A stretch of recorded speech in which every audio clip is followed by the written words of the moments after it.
Hello, dear students. Welcome to yet another excellent installment of our course on strategic planning in educational nonprofit organizations. Today, the focus of my talk will be on leadership in times of strategic change. Let me focus the idea of why we're talking about leadership when we're talking about strategic management or strategic planning. Well, change and any strategic implementation of action is basically change, but whether for the better or worse. Change is accompanied by uncertainty, stress, resistance. We've seen that before in our previous units, and therefore it needs proper management. It needs to be properly installed and presented. And because of this, we are at risk of starting with a good idea and ending up with something that will not work. And then we're asking ourselves, what's the best way to implement or to conduct a process of strategic design and its implementation? And then, of course, the notion of leadership and management, but mainly leadership, is at the focus of our attention. So let's see what it means. As always, we start with a definition. What is leadership? Leadership is a term referring to the processes and abilities related to influencing others, individuals or groups, and motivating them to strive and invest effort toward the achievement of certain goals. In other words, leadership is a vector. It's force aimed at a certain point, position, goal, etc. In other words, let's try it again and put it in a different way. If you are ever asked, what is leadership? Please explain leadership to me shortly and concisely. It's influence. It's the ability to move others toward the position or toward the direction or the goals that you want them to. All right. Now that we've done this, we can ask ourselves, okay, where does leadership come from? How do people make other people move, act, invest effort in the directions that they want to? Well, I'm glad you asked. There's, of course, different sources of leadership power, and we'll start probably with the most obvious one at the top of this little drawing or figure, reward power. Do something and I'll give you something in return. Respect, money, promotion, acknowledgement, and so on. In other words, this is the most basic behavioral transactional leadership that we can think of. Most leaders have access to resources that they can provide their employees with or their followers, depending on what they want them to do. The second that actually is derived from the first one is coercive power. That is, as a leader, I may have the force or the resources to force you to do something. So I don't care if you like it or don't like it. I'm not going to persuade you to do this. I'm just going to make you do this, whether you like it or not. Think about army, think about the police, think about many things. I don't want to pay taxes. I still do, right? Coercive power. Referent power. Referent power is basically the idea of me wanting to be liked by my leader. So basically, referent power says, I'm acting like my leader wants me to because I want to be like her or him, because I like to be liked by them or appreciated by them. It's the emotional link that we have with other people that leads us toward what they want us to do. Legitimate power is the official rank, if you will, or the official authority that a leader may have because they are ranked somehow in the society. So, for example, a president or a prime minister, etc. They have a certain level of leadership power installed or embedded into the very structure of whatever it is, the state, the organization that they are in. Okay, that's called legitimate power. The last but not least is expert power. We often follow people, especially at work, in education, etc., because we believe that they know something that we don't. And if we do as they expect us or lead us to do, things will be better. We'll know more, I will be more effective, and so on. So in many cases, an expert is perceived to be someone who knows what to do in difficult situations, and therefore will be able to point out ways of action that will be most effective based on their knowledge or expertise. We can differentiate between formal and informal leadership when we come to examining who are the forces leading processes in various organizations, be it for-profit organizations or organizations that are not for profit. Formal leadership is a leadership that comes from the organizational structure. It's defined by the organization, it's well known, it's documented. People in that position are expected to lead in a certain way. There's a work plan, etc. And the employers, the members of the organization too, will have expectations. They'll say, hey, I expect my manager or whoever to lead me, to provide me with guidance, to provide me with support, to provide me with direction, and so on.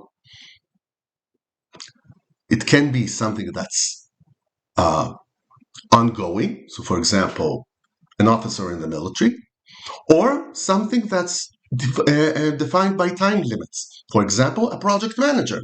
She or he will become leaders for a certain amount of time. When the project ends, so will their job. Okay, but still formal leadership. Informal leadership is when a person that does not have any formal position in the environment which they are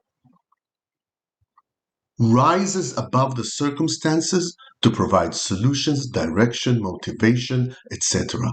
People who, in a spontaneous manner, arise from the people, if you will, not the structure, okay? Not the original structure of the organization, but rather the group of people who need guidance, don't get it usually, and then someone comes in to fill in this gap, if you will. There are cases in which, for example, when there's a big disagreement between the leaders and the people they lead, then informal leaders may come and try to replace the formal leaders and so on. So we have like employee strikes, we have disagreements at work and so on. But basically speaking, usually informal leadership will come when the formal leadership fails or does not exist. How do people become leaders? What leads them to become whatever they are? Some aspects of the research on leadership says that people are born with certain tendencies, with certain predispositions that make them leaders. And many, many years of research, you can see it's based on sources from the 19th century and stuff that's 25, 30 years old. So it's pretty much a very old field of research. And this field has yielded a list of a few predispositions or personality traits that often are associated with successful leadership. So, for example, self-awareness is something that most successful leaders have. I'm not saying every leader is a successful leader. There are some leaders who are very much not self-aware, but they're usually, because of that, less sensitive to others, and take themselves out of proportions when they talk about themselves. We can think of a few people like that, I think, in the current state of political affairs in the world. So self-awareness, knowing yourself, knowing your limits, knowing your relative strengths is very important for a leader to know when to ask for help, to know where he or she can lead, and so on. Integrity. Again, not all leaders are truthful and serious, but integrity is important for successful leaders for two reasons. One, they will choose effective ways and sustainable ways of doing things. The second is they will set an example.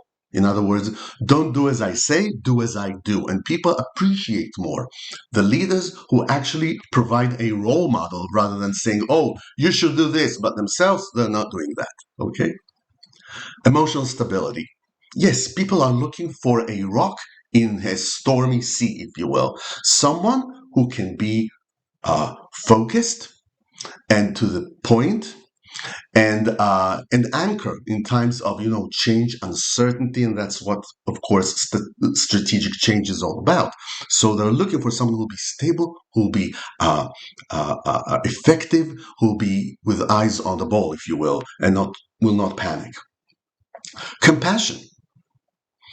Most successful leaders have a sense of people, and they care for the employees or the people they lead. They don't just use them or motivate them, they care for them. And that, combined with communication skills, moves people at the motivational and emotional level, right? He or she cares about me. He or she explains why this is good for me. Wow, I'm going to do this, right? Last but not least, most successful leaders empower the people they lead. In other words, they give them some of the authority and the power to make decisions, to take action. They don't leave the authority only in their hands, which does two things: make things more effective. Secondly, gives the people who are led by the leader the assumptions or the feeling that that leader trusts them, which of course again strengthens the emotional and motivational aspect of, yeah, he or she trusts me. I'd like to work with them more. I'd like to do what they're asking me to do. The last definition I will dwell upon here with you is transactional versus transformational leaders.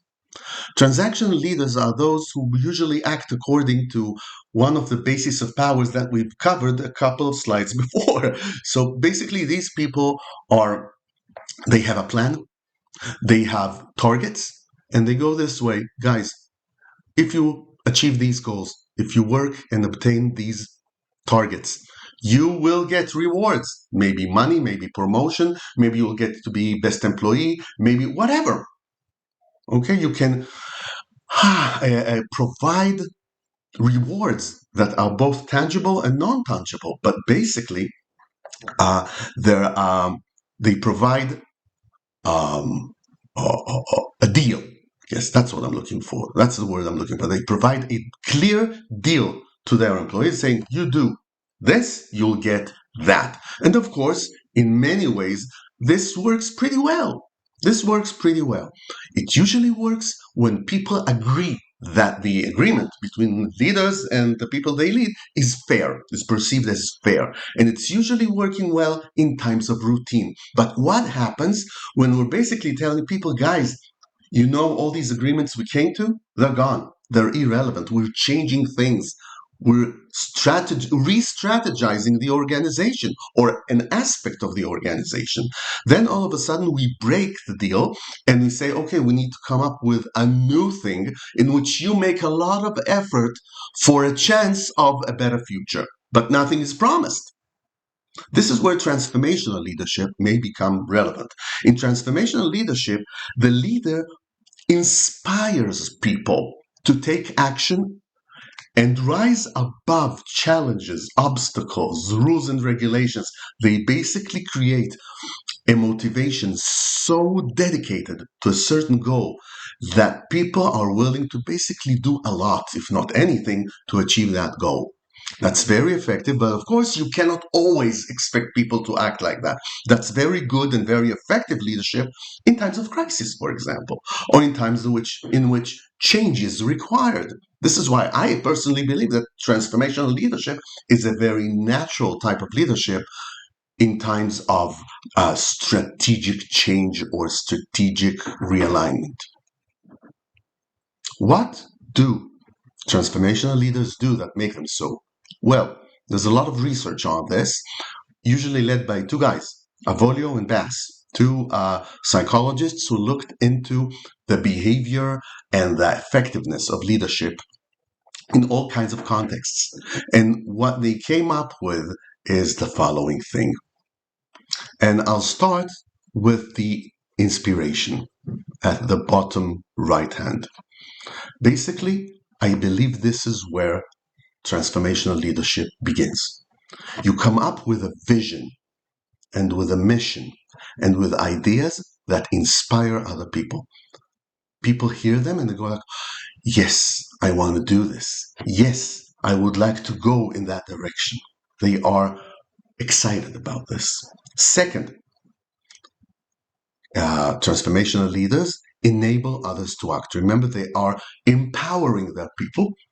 They are convincing them that they have the authority, the knowledge, and the ability to move forward and do something that's beyond their daily routine, beyond their daily actions. They challenge their people. They provide them with things that will not be easy, but with the belief that they can do it, it's a challenge. Okay, so they basically help people rise above the circumstances by challenging them, by presenting goals and ideas that are hard to achieve but possible. And they model the way. As I said, don't do as I do as I say. They become role models and therefore, first of all, showing a way. Second, gaining the trust of other people who said, okay, I can trust that person. I can follow her or him. And they call it encouraging the heart, but basically it's being personal. Being personal, remembering the names of your people, caring about them. People need to feel that you see them as individuals, care about them, think about them, and often transformational leaders are that they're personable. They can come to a person, talk to them, appreciate them, remember who they are, and also show appreciation of their contribution to the process. In other words, I see what you're doing here and I appreciate it. That's very powerful for any leader. Okay? So these are like the components of that soup that's called transformational leadership. There are numerous examples of great leaders and terrible leaders in times of strategic change. I will just focus on one or two of each, and you're welcome to read on the others. Just look them up. If you don't know the name or the context in which these examples happen, just look them up. Today it's easier than ever. You don't have to go to the library. Just Google them or ask AI, who is that and what have they done? And you'll get the information quickly. So let's start with Leah Iacocca. Leah Iacocca came into Chrysler, the car maker, the American car maker, when they were in a terrible state of crisis. They were about to go bankrupt. Nobody wanted to buy their cars. And he forced these people into redesigning the whole approach to how they make cars. He was basically the father of the first SUV and the first family car, like the van, which are today so popular in families and so on. He basically asked the people, let's think together about which cars that are not very popular today will be in high demand and make them. So they had to reimagine what cars people will be using. And then he had to lead people into working differently and producing cars that will be perceived as reliable, as very successful, as very fun to drive, comfortable, etc. He had to rebrand the failing Chrysler brand.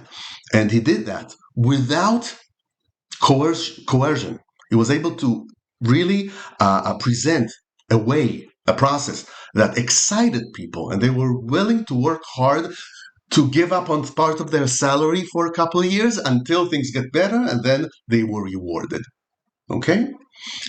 Winston Churchill, who said, I promise you blood, sweat, and tears, right? He didn't offer an unrealistic picture of the conflict with Germany during World War II. He said it's going to be very hard. And only if we rise above the occasion, we rise to the occasion, only then will we be able to win. And this truthfulness and this straightforward approach helped him very much get the resolution of the British people who withstood terrible bombings, the Blitz of London, etc., and eventually were the part of the allies who won over Germany. I'll let you search Nelson Mandela if you don't know that name, and Lech Walesa of Solidarity. You'll probably, at least one of them, probably less familiar to you. Go Google them up, see what they've done and how they changed the world. They did. Not so great. Well, I think all of us know the name Elon Musk, right? When he took Twitter and made it X, many people say he ruined the brand and he ruined the application, and that many people ran away from it. Still, it doesn't hurt him. He's still very, very rich. But his takeover was very, insensitive, aggressive. He came up with ideas and just overnight changed things without trying to convince people that that's the right solution or whatever. It was very arbitrary. Nobody saw the method behind the madness. Um, I'll tell you another story. Well, Mark Zuckerberg, you probably know it, and if you don't know, search it up. It's quite recent, this issue, and you can look it up.